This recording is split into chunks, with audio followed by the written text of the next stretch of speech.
انا عامل لها الشقاء عيانين نروح لقانا يومية مع اهل الفقرين.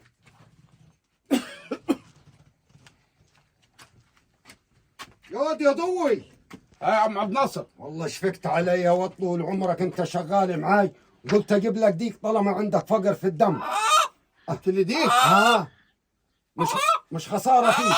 متاكد انه ده ليا انا يا عم عبد الناصر؟ ليك انت يا واد. ايوه امال ايه؟ خليك تتقوت يا واد وتشد حيلك. مش هترجع في كلامك؟ عيب عليك يا واد يا ضوي، انا برجع في كلامي يا واد. مش خساره فيك يا ضوي. طب ايه رايك داك يوم ما هذبح هجيب دي في الشارع عناه؟ ديك يا عم عبد الناصر؟ امال ايه؟ بارك الله فيك يا عم عبد الناصر. يلا عشان تتقوت وتروح تحش عاد، تشد حيلك عاد. لا بعد الديك ده يا عم عبد الناصر ما شدش حيلي. ايوه. يلا. يا سلام، يا الصوت ده موحشني ليه 3 سنين. يلا.